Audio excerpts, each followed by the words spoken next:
വിശുദ്ധ യൗസേപ്പിൻ്റെ വണക്കമാസം 4-ാം ദിവസം. പരസ്യജീവിതം ആരംഭിക്കുമ്പോൾ യേശുവിന് ഏകദേശം 30 വയസ്സു പ്രായമായിരുന്നു. അവൻ ജോസഫിൻ്റെ മകനാണെന്ന് കരുതപ്പെട്ടിരുന്നു. ജോസഫ് ഹേലിയുടെ പുത്രനായിരുന്നു. ലൂക്കായുടെ സുവിശേഷം 3-ാം അധ്യായം 23-ാം വാക്യം. ജപം. ദാവീദ് രാജവംശജനായ മാർ യൗസേപ്പേ, അങ്ങ് ഇസ്രായേലിൻ്റെ സൂനവും അഭിമാനപാത്രവുമത്രേ. ലോകപരിത്രാതാവിൻ്റെ ആഗമനത്തിനായി ദൈവം അങ്ങേ പ്രത്യേക വിധമായി തിരഞ്ഞെടുത്തു.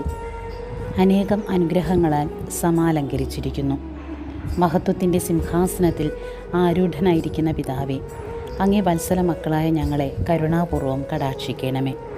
ഞങ്ങൾ ഉത്തമമായ ക്രിസ്തീയ ജീവിതം നയിച്ച് കുടുംബത്തിൻ്റെ മണിദീപങ്ങളും സമുദായത്തിൻ്റെ അഭിമാന സ്തംഭങ്ങളും തിരുസഭയുടെ ഉത്തമപുത്രരുമായി ജീവിക്കുവാൻ വേണ്ട അനുഗ്രഹങ്ങൾ വർഷിക്കണമേ.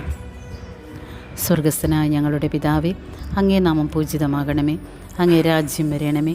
അങ്ങേ തിരുമനസ് സ്വർഗത്തിലെ പോലെ ഭൂമിയിലുമാകണമേ.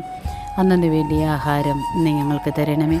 ഞങ്ങളോട് തെറ്റ് ചെയ്യുന്നവരോട് ഞങ്ങൾ ക്ഷമിക്കുന്നത് പോലെ ഞങ്ങളുടെ തെറ്റുകൾ ഞങ്ങളോടും ക്ഷമിക്കണമേ. ഞങ്ങളെ പ്രലോഭനത്തിൽ ഉൾപ്പെടുത്തരുതേ, തിന്മയിൽ നിന്ന് ഞങ്ങളെ രക്ഷിക്കണമേ.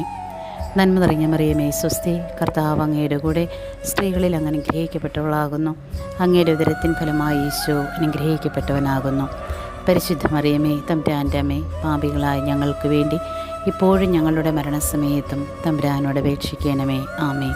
പിതാവിനും പുത്രനും പരിശുദ്ധാത്മാവിനും സ്തുതി, ആദിയിലെ പോലെ ഇപ്പോഴും എപ്പോഴും എന്നേക്കും. ആമേൻ. പ്രാർത്ഥിക്കാം. അത്യന്തം നിർമ്മലമായ പരിശുദ്ധ കന്യകയ്ക്ക് ഭർത്താവായി നീതിമാനും വിവേകിയും വിശുദ്ധനുമായ യൗസേപ്പിനെ തിരഞ്ഞെടുത്ത ദൈവമേ, ജീവിതത്തിൻ്റെ പ്രയാസങ്ങളിലും വേദനകളിലും മുഴുകിയിരിക്കുന്ന ഞങ്ങൾക്ക് ആശ്വാസവും ആശ്രയവും നൽകുന്ന പിതാവായി അദ്ദേഹത്തെ നിശ്ചയിച്ചതിൽ ഞങ്ങൾ നന്ദി പറയുന്നു. ഈ പിതാവിൻ്റെ മധ്യസ്ഥം വഴി എല്ലാ അനുഗ്രഹങ്ങളും ഞങ്ങൾക്ക് നൽകണമേ എന്ന് ഞങ്ങൾ അപേക്ഷിക്കുന്നു. ആമേൻ. സുഹൃതജപം. ദാവീദിൻ്റെ പുത്രനായ മാർ യൗസേപ്പേ, തിരുസഭയുടെ ഉത്തമപുത്രരാകുവാൻ ഞങ്ങളെ അനുഗ്രഹിക്കണം.